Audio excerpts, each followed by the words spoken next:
ધોરણ 11 પ્રકરણ 2 મૂળભૂત ખ્યાલો અને સંકલ્પનાઓ. આપણે સંકલ્પનાઓમાં આજે સંપત્તિની વાત કરવાની છે. સંપત્તિનો અર્થ. સંપત્તિ કોને કહેવી? અર્થશાસ્ત્રમાં સંપત્તિ કોને કહેવાય? તો એમાં એડમ સ્મિથે જે વ્યાખ્યા આપી છે સંપત્તિના શાસ્ત્ર તરીકે, ત્યારથી આર્થિક અભ્યાસમાં સંપત્તિનો અર્થ અને મહત્વની ખૂબ ચર્ચા થવા લાગી. એ કહે છે કે જે વસ્તુ માણસને ઉપયોગી હોય, જેનો આપણે ઉપયોગ કરી શકતા હોઈએ, જે બહુ લિમિટેડ હોય, એટલે કે જેની અછત હોય, જેનું ખરીદ અને વેચાણ થઈ શકતું હોય, એટલે કે વિનિમયને પાત્ર હોય, અને જેના ઉપર વ્યક્તિગત માલિકી, એટલે કે આપણે પોતે ખરીદી અને આપણે એના માલિક બની શકતા હોઈએ, તમારી પોતાની માલિકી થઈ શકતી હોય, એને સંપત્તિ કહે છે. તો આ સંપત્તિની વ્યાખ્યા એમાં આટલા મુદ્દા ખાસ યાદ રાખવાના છે. એક, ઉપયોગી હોય, જે વસ્તુ ઉપયોગી હોય, જેની અછત હોય, જે ખરીદ વેચાણ થઈ શકતું એટલે એનો મતલબ એ કે વિનિમયને પાત્ર હોય, અને જેના ઉપર વ્યક્તિગત માલિકી થઈ શકતી હોય, એને સંપત્તિ કહેવામાં આવે છે. તો આટલા 4 મુદ્દા યાદ રાખીશું.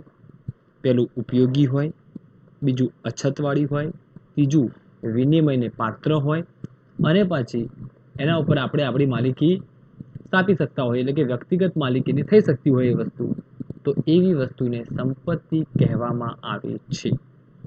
ઓકે, જે વ્યાખ્યા આપણે જોઈ એ જ વ્યાખ્યાના આધારે આપણે એના લક્ષણો તારવવાના છે.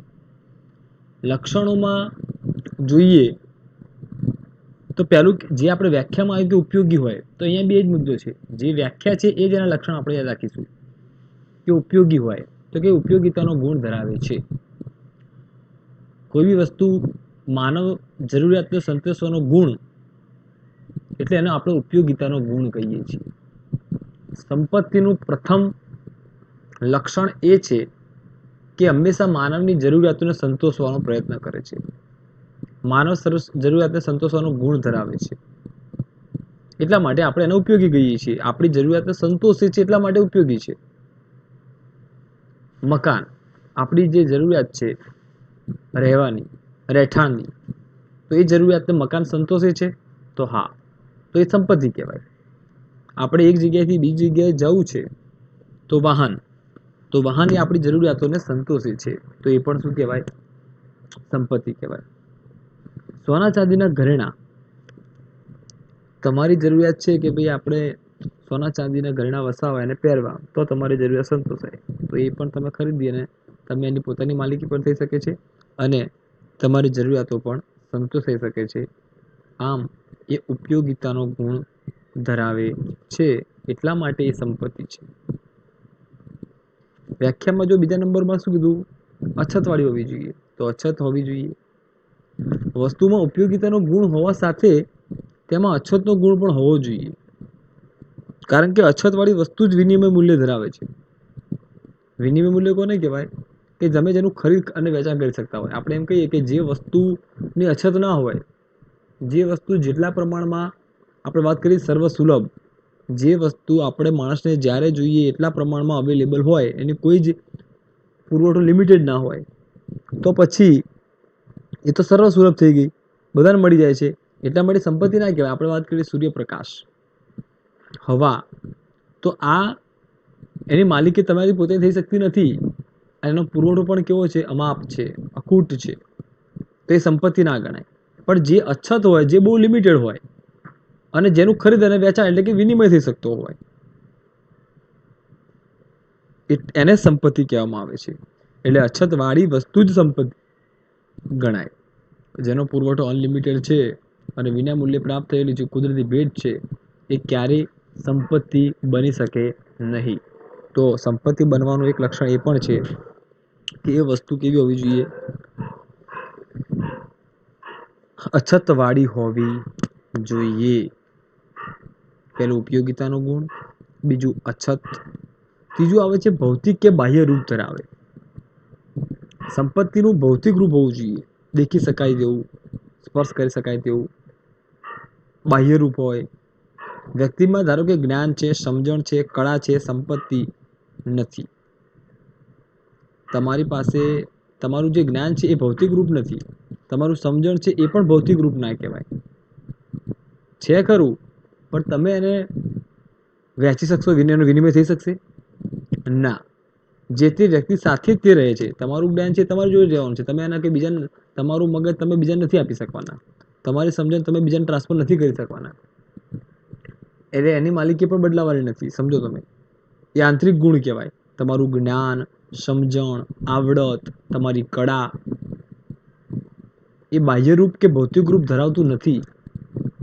અને બાહ્ય કે ભૌતિક રૂપ ધરાવતું નથી એટલા માટે એ વિનિમય પાત્ર પણ નથી. અને વિનિમય પાત્ર પણ નથી તો એ સંપત્તિ પણ કહેવાતી નથી.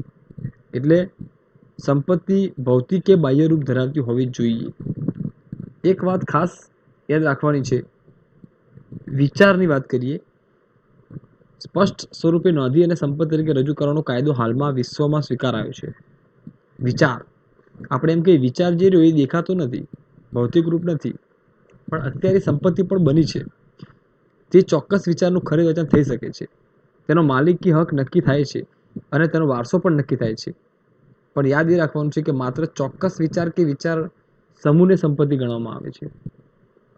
વૈજ્ઞાનિક હોય, આજે વૈજ્ઞાનિકે પોતાના જે વિચાર આવ્યા, કોઈ દવા છે કે કોઈ બી સંશોધન કર્યું, તો એ સંશોધનનો લાભ બધા મેળવી પણ શકે છે. એ પોતાનો વિચાર આપી અને બદલામાં નાણાં પણ મેળવી શકે છે અને પેટર્ન કરી શકે છે. તો આમ એ વિચાર એની સંપત્તિ બની ગઈ.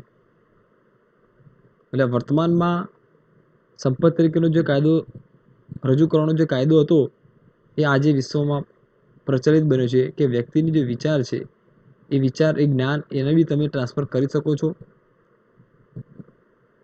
કોઈ પર્ટિક્યુલર મુદ્દા તરીકે આજે તમે વ્યાખ્યાન સાંભળો છો, બરાબર, તમે એનું પેમેન્ટ પણ આપો છો અને બદલામાં અત્યારે ભૌતિક સ્વરૂપ તો છે નહીં, બરાબર, તમે એને જોઈ શકતા ડાયરેક્ટલી નથી, પણ ઇનડાયરેક્ટલી તમે એનો ઉપયોગ કરી શકો છો. એટલે તમારી પાસેથી ફી પણ લેવામાં આવે છે અને તમે એ વસ્તુ કે સેવાનો લાભ પણ મેળવી શકો છો.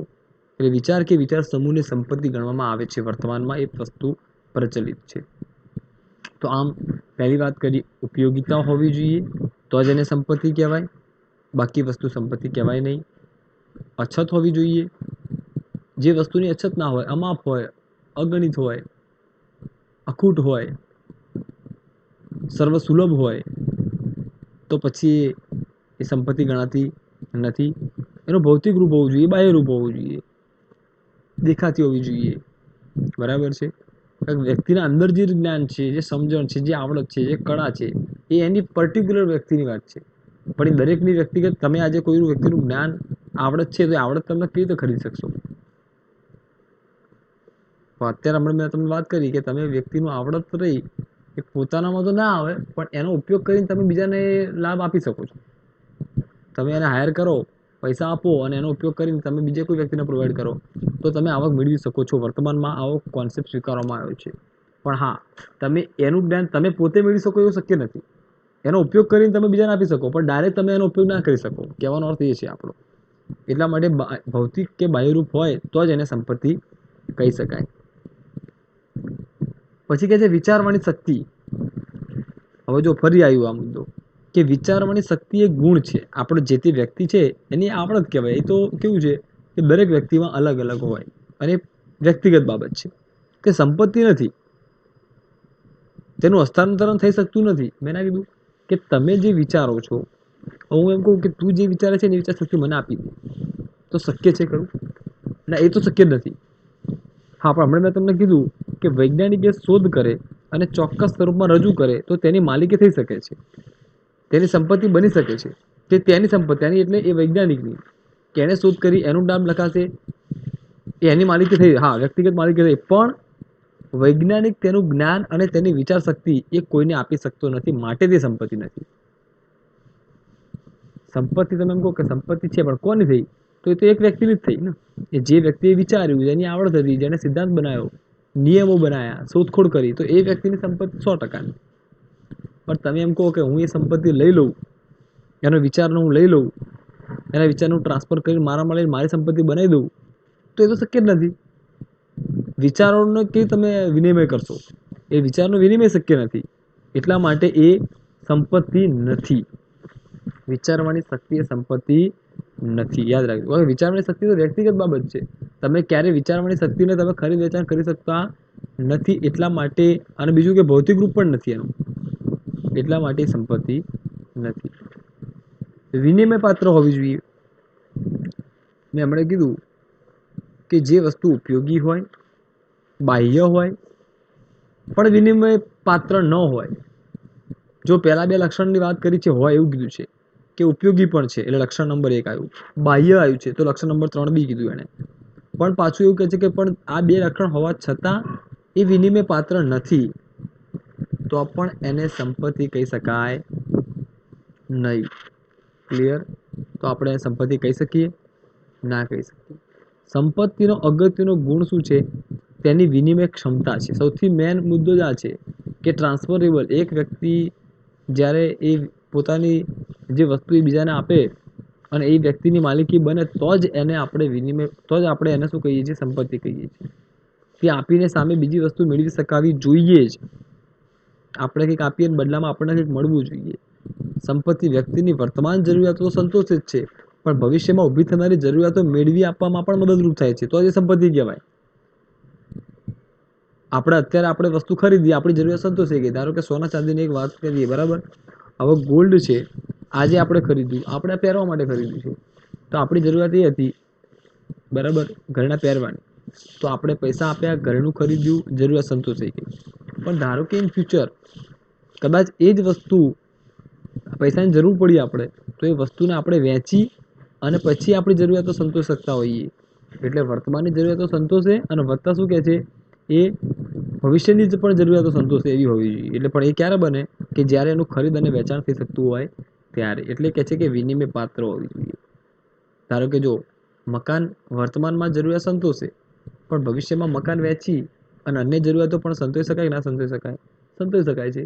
એટલે એનો મતલબ કે એને આપણે વિનિમય, મકાનનો વિનિમય થઈ શકે છે, માલિકીનું હસ્તાંતરણ થઈ શકે છે, બરાબર? એટલે આપણે જ્યારે જોઈએ તો એ મકાનને વેચી મારો, ફરી પાછા નાણાં ઊભા થશે, એમાંથી આપણી જરૂરિયાતો પૂરી કરી શકાશે. પણ એ ક્યારે? કે જો એ સંપત્તિ વિનિમય પાત્ર હોય, એ વસ્તુ વિનિમય પાત્ર હોય, તો જ એ વસ્તુ આપણા માટે સંપત્તિ છે. નેક્સ્ટ, ટકાઉપણાનો ગુણ. એ વસ્તુ કેવી હોવી જોઈએ? પાછી ટકાઉ પણ હોવી જોઈએ. જે વસ્તુઓ નાશવંત છે, જેના જથ્થાને લાંબા સમય સુધી રાખી શકાતો નથી, એ સંપત્તિ ગણાય નહીં. આપણે નાશવંત વસ્તુની બી વાત કરી ચૂક્યા છીએ, અને ટકાઉ વસ્તુની પણ. નાશવંત એટલે તમે કોઈ ચોક્કસ સમય માટે જો ઉપયોગમાં નહીં લો, તો એ વસ્તુ આપોઆપ નાશ જ પામવાની છે. દૂધ, ફળ ફળાદી, શાકભાજી, બરાબર, તમે એનો ઉપયોગ ના કરો તો એ તો આપોઆપ નાશ પામવાની છે. તમે ભવિષ્યમાં તેનો ઉપયોગ કરી શકવાના નથી, બરાબર છે? સોનું, જમીન, મકાન, શેર, આ સંપત્તિ છે. કેમ? કારણ કે એક તો ઉપયોગી પણ છે, બાહ્ય પણ છે, આપણે વાત કરીએ આગળ વિનિમય પાત્ર પણ છે, અને લાંબા સમય સુધી ટકી પણ શકે છે. એટલે ટકાઉપણાનો ગુણ પણ છે એમાં. મકાન, જમીન, બરાબર છે, શેર, તમે જ્યાં સુધી ઈચ્છો ત્યાં સુધી તમે એને રાખી શકો છો. શ્રમિકનો શ્રમ, શિક્ષકનું શિક્ષણ કે ખેડૂત દ્વારા ઉત્પાદિત થતી નાશવંત વસ્તુઓ એ સંપત્તિ નથી. શ્રમિકનો શ્રમ અને શિક્ષકનું શિક્ષણ, તો શિક્ષકનું શિક્ષણ એ પોતે જ આપશે. એમાં ઘણા બધા મુદ્દા આપણે વાત કરી કે વિનિમય પાત્ર ખરું, પણ ધારો કે એ શિક્ષક અમુક ઉંમર પછી ધારો કે શિક્ષા આપવા માટે કેપેબલ નથી, તો લાંબા સમય સુધી નથી, તો બરાબર છે? શ્રમિકનો શ્રમની બી એક લિમિટેશન હોય, શ્રમિક કામ કરવાની. તો ટકાઉ લાંબા ગાળા માટે ખેડૂત દ્વારા ઉત્પન્ન થતી નાશવંત વસ્તુ, આપણે વાત કરીએ દૂધ, ફળ ફળાદી, શાકભાજી. તો હવે ધારો કે દૂધ, ફળ ફળાદી, શાકભાજી છે, તમે એનો લાંબા સમય સુધી ઉપયોગ કરી શકવાના જ નથી. એ શોર્ટ ટાઈમ માટે તમારી આવકનો સ્ત્રોત છે. એને એમાં બી ઉપયોગ કર્યો તો ના કર્યો તો બગડી ગયું, તો એ સંપત્તિ એટલા માટે નથી, કારણ કે એ લાંબા સમય સુધી ટકાવી શકાતી નથી. જો નાશવંત વસ્તુ લાંબા સમય, હવે જો એક ઓપ્શન આપ્યો છે પાછો. હમણાં એક બાજુ આપણે એવું કીધું કે નાશવંત વસ્તુ જે છે એ સંપત્તિ નથી, પણ વર્તમાન સંજોગોમાં એવું નથી. નાશવંત વસ્તુ પણ સંપત્તિ બની શકે છે, ભવિષ્યમાં એને વેચી શકાય છે. કઈ રીતના? પહેલાં એવું હતું કે ટેકનોલોજીનો અભાવ હતો, એટલે શું હતું કે ખેડૂતોને જે અનાજ ઉત્પન્ન થયું હોય, બટાકા છે, ડુંગળી છે, કે આવી બધી જે વસ્તુ અનાજ ઉત્પન્ન થયું હોય, આવી કોઈ પાક ઉત્પન્ન થયો હોય, તો એ પાકને શું કરવું પડતું? એને ચોક્કસ સમયમાં વેચી દેવો પડતો, નહીં તો બગડી જાય. કારણ કે ટેકનોલોજી એટલે કે કોલ્ડ સ્ટોરેજની વ્યવસ્થા નહોતી. પણ આજે એ નાશવંત વસ્તુઓને આ કોલ્ડ સ્ટોરેજમાં તમે સંગ્રહ કરી શકો છો. એમાં એવું વાતાવરણ હોય છે કે એ ટેમ્પરેચરના અંદર એ વસ્તુ લાંબા સમય સુધી બગડતી નથી. બરાબર? કોલ્ડ સ્ટોરેજ એનું નામ જ છે. બરાબર? અને એ કોલ્ડ સ્ટોરેજનો ઉપયોગ કરી એ ખેડૂત એ પોતાનો જે પાક છે, જે ઉત્પન્ન થયો છે, એને લાંબા સમય સુધી સાચવી શકે છે. અને જ્યારે ભાવ વધે ત્યારે એને એ બજારમાં વહેંચી પણ શકે છે. એટલે આ ટેકનોલોજી આવતા એક સમયે જે વસ્તુ નાશવંત હતી, સંપત્તિ નથી, પણ આજે એ ટેકનોલોજીનો ઉદ્ભવ થયો કે જેના કારણે એ જ વસ્તુ આજે શું બની ગઈ છે? સંપત્તિ બની ગઈ છે. આમ બાહ્ય, ઉપયોગી, વિનિમય પાત્ર અને અછતવાળી વસ્તુ એટલે સંપત્તિ. જે વ્યાખ્યામાં હતું એને આપણે લક્ષણ સ્વરૂપે રજૂ કર્યું અને એ જ વસ્તુની આપણે વિશેષ ચર્ચા કરી કે સંપત્તિ કોને કહેવાય? બાહ્ય હોય, ઉપયોગી હોય, માણસની જરૂરિયાતો સંતોષતી હોય, વિનિમય પાત્ર ખાસ શબ્દો પર ફોકસ કર્યું આપણે, અછતવાળી હોય, એનો પુરવઠો બહુ લિમિટેડ હોય, વ્યક્તિગત માલિકીની થઈ શકતી હોય, જે પોતાની માલિકીની થઈ શકતી હોય, અને ટકાઉ પણ હોય, એવી બધી જ વસ્તુ એટલે શું કહેવાય એને? સંપત્તિ. તો સંપત્તિની આ વ્યાખ્યા અને એના લક્ષણો આપણે જોયા. ત્યારબાદ એના બે પ્રકાર આપ્યા છે. સંપત્તિના પ્રકારો કેટલા? તો સંપત્તિના પ્રકારોની વાત કરીએ. વ્યક્તિગત સંપત્તિ, વસ્તુઓના બી આપણે પ્રકાર ભણી ગયા. નાશવંત વસ્તુઓ, ટકાઉ વસ્તુઓ, ઉત્પાદક વસ્તુઓ, વપરાશી વસ્તુઓ, એ આપણે વસ્તુની વાત કરી ગયા લેક્ચરમાં. આજે સંપત્તિનો અર્થ જોયો, સંપત્તિના લક્ષણો જોયા, અને હવે સંપત્તિના પ્રકારો. બે પ્રકારો આપણને અહીંયા આપ્યા છે. પહેલું કહે છે વ્યક્તિગત સંપત્તિ અને સામાજિક સંપત્તિ. જે સંપત્તિની માલિકી વપરાશ ખાનગી અને વ્યક્તિગત હોય, જેમ વસ્તુમાં હતું ખાનગી અને જાહેર, એમ સંપત્તિમાં પણ એવું છે કે જે સંપત્તિ આપણી પોતાની માલિકીની હોય, એનો વપરાશ પણ આપણો પોતાનો કરવો કે ના કરવો ખાનગી અને વ્યક્તિગત હોય, તો એ વ્યક્તિગત સંપત્તિ ગણાય છે, આપણી પોતાની માલિકીની. અને જે સંપત્તિની માલિકી કે વપરાશ એ સમાજનો હોય, સમૂહ બધા એનો ઉપયોગ કરી શકતા હોય, તો એ સંપત્તિને શું કહેવાય? સામાજિક સંપત્તિ કહેવાય, જાહેર સંપત્તિ કહેવાય.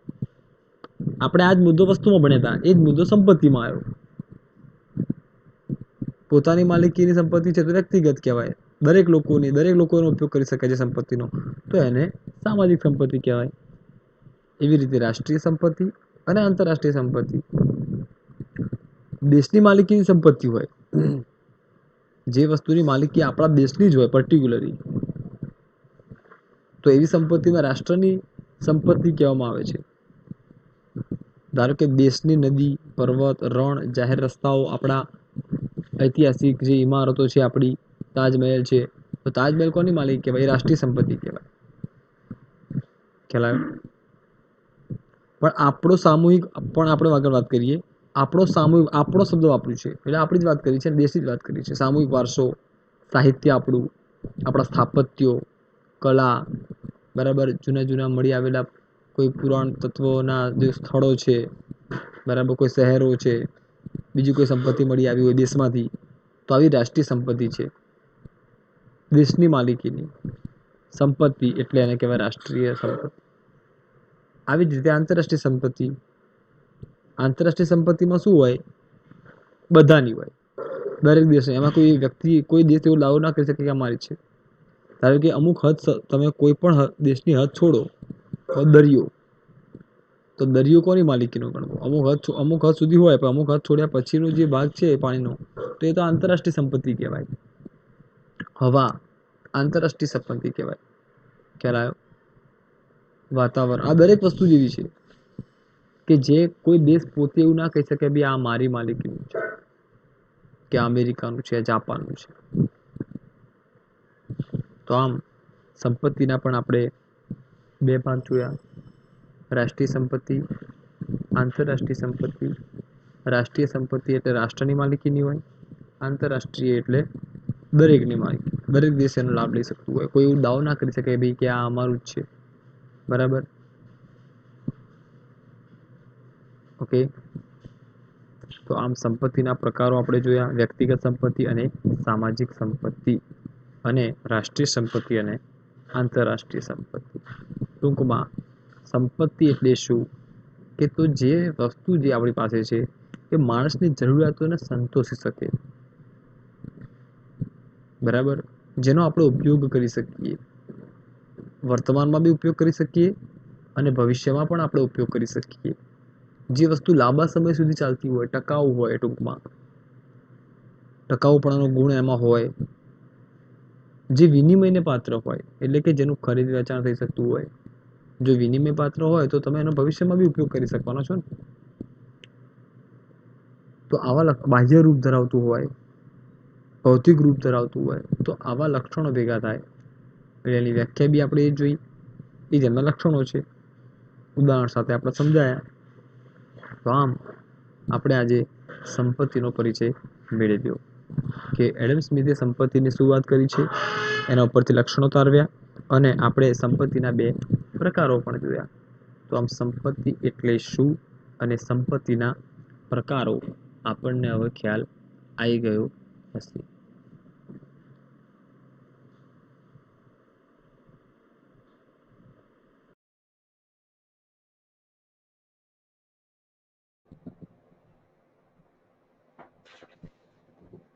નમસ્કાર વિદ્યાર્થી મિત્રો. ધોરણ 11 પ્રકરણ 2 મૂળભૂત ખ્યાલો અને સંકલ્પનાઓ. આપણે વાત કરી હતી સંકલ્પનાઓમાં કે વસ્તુ એટલે શું, સંપત્તિની વાત પણ કરી હતી આપણે કે સંપત્તિ કોને કહેવાય, વસ્તુઓના પ્રકારોની પણ વાત કરી ચૂક્યા છીએ, અલગ અલગ વસ્તુઓ, અને સંપત્તિના પણ પ્રકારોની પણ આપણે વાત કરી હતી. અને એમાં આપણે સંપત્તિના લક્ષણો પણ જોયા હતા. ઉપયોગી, લાંબા સમયગાળા માટે સાચવી શકાય, ભવિષ્યમાં એનો ઉપયોગ કરી શકાય, બાહ્ય રૂપ હોય, એવી તમામ વસ્તુઓને આપણે શું કીધું, સંપત્તિ કીધું. તો આ સંકલ્પના આપણે સમજ્યા સંપત્તિની. સંપત્તિ પછી આવે છે કલ્યાણ. કલ્યાણ એટલે આપણે એવું કહીએ કે ભાઈ આપણી જે પરિસ્થિતિ જે વર્તમાન હતી એમાં થોડો સુધારો થયો તો કલ્યાણ થયું એમ કહેવાય. સારી સ્થિતિ, આર્થિક રીતે જો એને કહેવા જઈએ તો આપણું જે ભૌતિક જીવન ધોરણ હતું એમાં સુધારો, અથવા જે સ્થિતિ આપણી હતી ઇકોનોમિકલી, પૈસે ટકે, જે વસ્તુ કે સેવાઓ પાછળ આપણે ખર્ચ નતા કરી શકતા, આ તો આપણી આવક કોઈના કોઈ કારણસર વધી અને હવે આપણે જરૂરિયાતને સંતોષવા માટે સક્ષમ બન્યા છીએ. ભૌતિક વસ્તુઓ, તો એવી બધી વસ્તુઓને શું કહેવામાં આવે છે, કલ્યાણ તરીકે ઓળખવામાં આવે છે.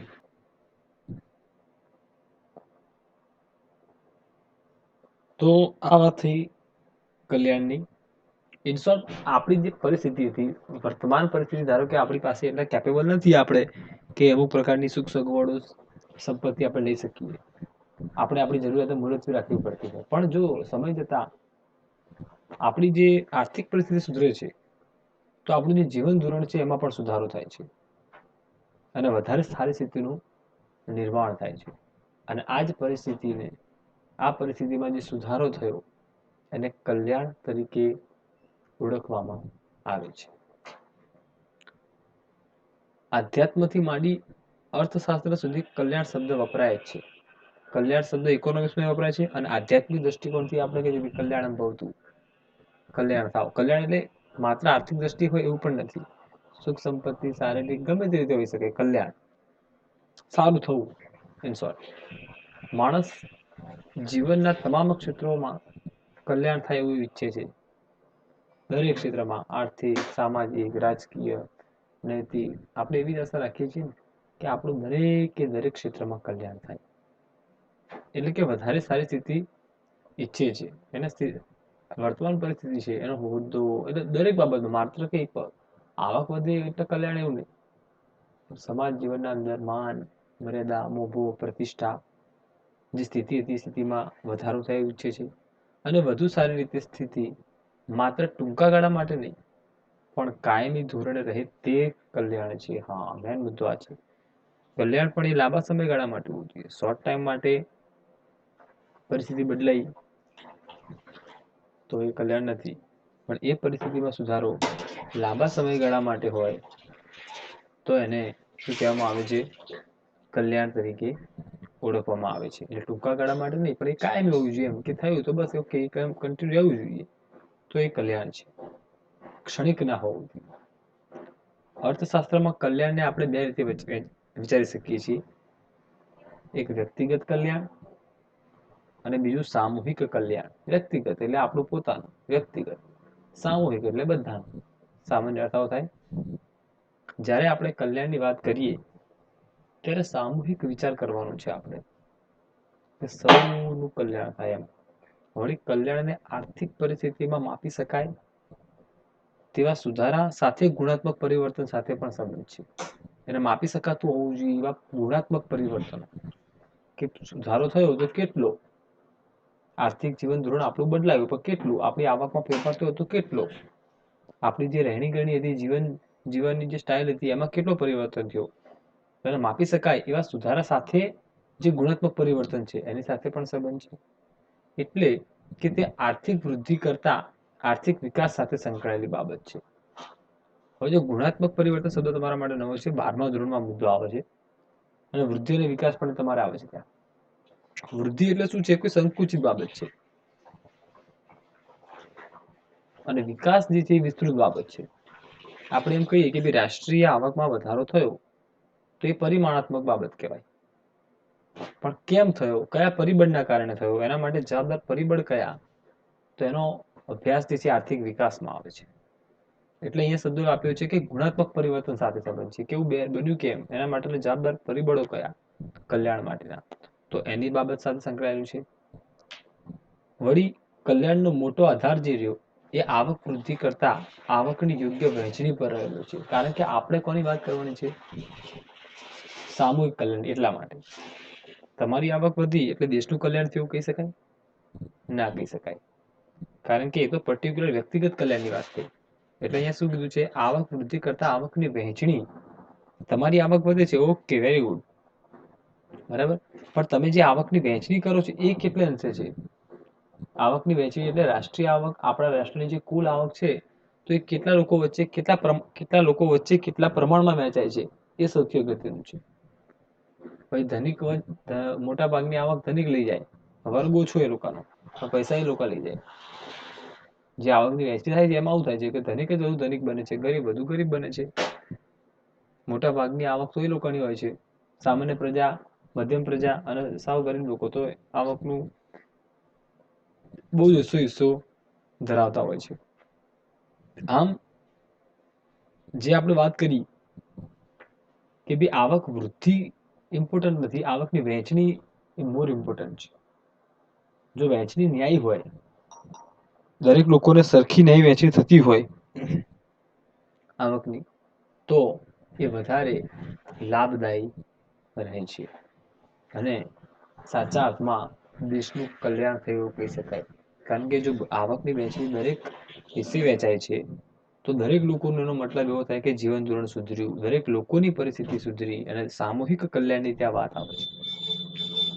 જ્યારે વ્યક્તિગત કલ્યાણ તો કેવી વાત છે કે કોઈ પોતાનો એક વ્યક્તિની જ આવક છે, કોઈ એક વર્ગની જ આવક છે, કે એની આવક વધે છે તો વધે છે, પણ એના કારણે બીજાનું કલ્યાણ થતું નથી. પણ જો હા, બધા જ વ્યક્તિઓની આવકમાં વધારો થતો હોય તો એમની પરિસ્થિતિ પણ સુધરે છે અને એ કલ્યાણ સામૂહિક બને છે. તો આમ કલ્યાણ એટલે જે આપણે ભૌતિક જીવન ધોરણ જીવીએ છીએ એમાં સુધારો, અને આપણી જે સ્થિતિ વર્તમાન જે હતી એના કરતાં પણ સારી સ્થિતિનું નિર્માણ થાય, આપણી જરૂરિયાતો પૂર્ણ કરી શકીએ એટલા માટે આપણે કેપેબલ બનીએ, બરાબર, તો એને કલ્યાણ તરીકે ઓળખવામાં આવે છે. આ વાત થઈ કલ્યાણ.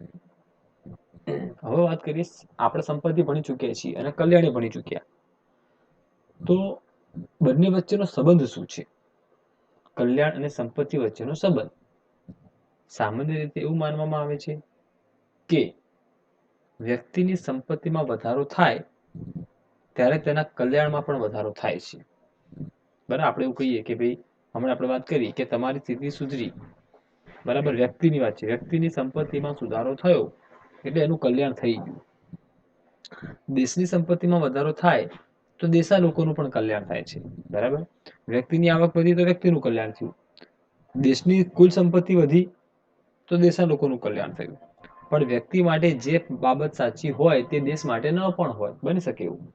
જે બાબત કોઈ વ્યક્તિને પર્ટિક્યુલર લાગુ પડતું હોય, વ્યક્તિગત હમણાં આપણે જે વાત કરીએ એ આખા દેશને લાગુ ન પણ પડે.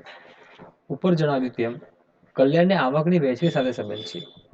દેશની સંપત્તિમાં વધારો થાય પણ તે થોડાક લોકોના હાથમાં જ કેન્દ્રિત હોય તો બધાનું કલ્યાણ થશે ખરું? ના. પેલાને જેવું જ છે, આપણે એમ કહીએ, હમણાં આપણે બે મુદ્દા ભણ્યા કે સંપત્તિ, બરાબર, તો ધારો કે સંપત્તિ વધી, ઓકે, આપણે એવું કહીએ કે સંપત્તિ દેશમાં સંપત્તિ વધી છે તો લોકોનું કલ્યાણ થયું હશે, પણ એવું જરૂર નથી. આપણે પહેલા એ જાણવું પડે કે સંપત્તિ કોની વધી છે. શું આવક અને સંપત્તિ સમાન લોકોમાં વહેંચાયેલી છે? શું દરેક પાસે સરખી જમીન છે? શું દરેક પાસે આવક છે? દરેક લોકો પાસે રોજગારી છે? દરેક લોકો સરખા પ્રકારની, લગભગ સરખા પ્રકારની આવક મેળવે છે? શું કોઈ વ્યક્તિ ગરીબ નથી? શું કોઈ વ્યક્તિ બેકાર નથી? સંપત્તિ તો તમે જુઓ કે દિવસે ને દિવસે વધતી જ જાય છે. આજે ભૌતિક મોટી મોટી બિલ્ડિંગો જુઓ, ઇન્ફ્રાસ્ટ્રક્ચર જુઓ, બાંધકામો જુઓ, નવા નવા ઉદ્યોગો વધે જ છે, ઘટતા તો છે જ નહીં. તો આપણે આઝાદી પછીના આટલા વર્ષોમાં એમ કહીએ કે અમારા દેશમાં તો સંપત્તિ અઢળક છે, તો પછી સંપત્તિ અઢળક હોય તો બધા લોકોનું કલ્યાણ થયેલું હોવું જોઈએ, પણ એવું નથી. કારણ કે એ સંપત્તિ વધી, એ સંપત્તિ વ્યક્તિગત છે. કોઈ ચોક્કસ વ્યક્તિ, ધારો કે રિલાયન્સની વાત કરીએ તો રિલાયન્સ ઇન્ડસ્ટ્રીઝની ઘણી બધી કંપનીઓ છે, તો એનો માલિક તો રિલાયન્સ કંપનીનો જે ઓનર છે એ એક જ માલિક છે એનો. તો એને પોતાની સંપત્તિ વધારી તો એનું કલ્યાણ થયું, પણ એમાં લોકોનું કેટલું કલ્યાણ થયું? મેન મુદ્દો એ છે, દેશની સંપત્તિ વધે છે તો દરેક વ્યક્તિનું કલ્યાણ થાય છે એવું જરૂરી નથી. એ સંપત્તિ વ્યક્તિગત પણ હોય છે, એટલા માટે દરેક લોકોનું એટલું કલ્યાણ થતું નથી. મેન મુદ્દો મારે કહેવાનો હતો એ આ હતો.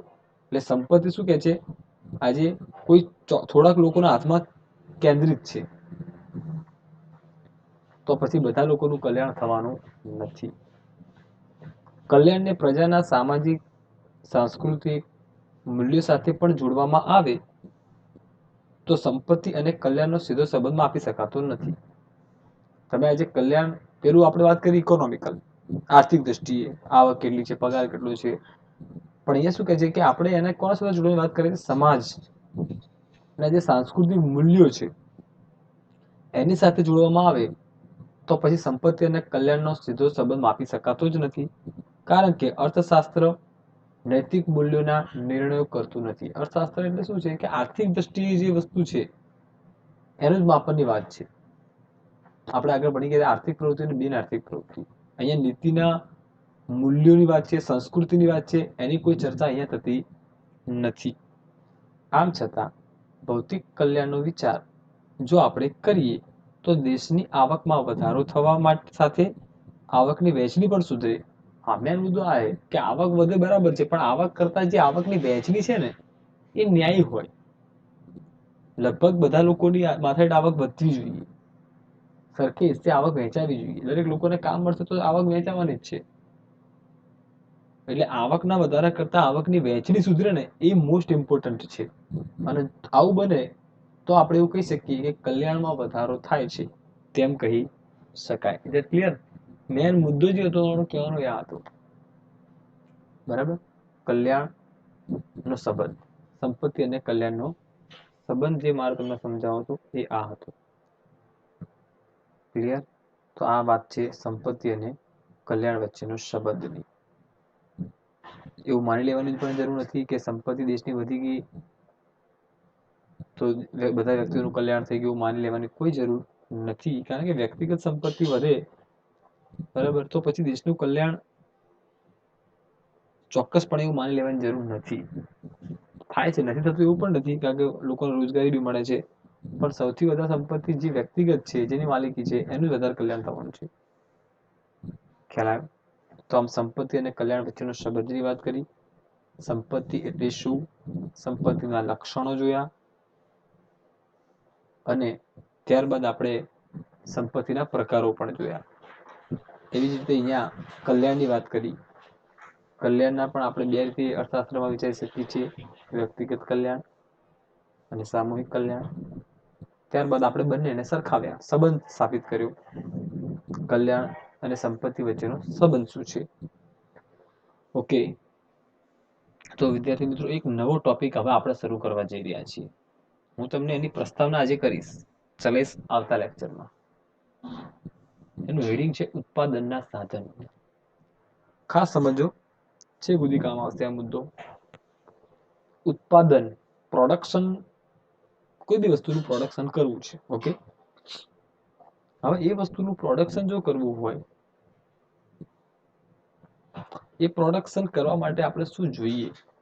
તો સાધનો જોઈએ. પ્રોડક્શન ના જે સાધનો છે, ઉત્પાદનના સાધનોની જરૂર પડશે. હવે એવું કહે છે કે માણસની જરૂરિયાતો તો અમર્યાદિત છે. આપણે પહેલા ચેપ્ટરમાં પણ ભણી ગયા. એક જરૂરિયાતો પૂરી થાય ત્યારે બીજી જરૂરિયાત ઊભી થાય છે. આ જરૂરિયાતોને પૂરી કરવી હોય તો સીધી વસ્તુ છે કે વસ્તુ અને સેવાઓ તો બનાવવી જ પડશે, તો આ જરૂરિયાતો પૂર્ણ થવાની છે. કોઈ પણ વસ્તુ કે સેવાની જરૂરિયાત છે, અને એ જરૂરિયાતને પહોંચી વળવા માટે શું કરવું પડે? એ વસ્તુ કે સેવા ઉત્પન્ન કરવી પડે.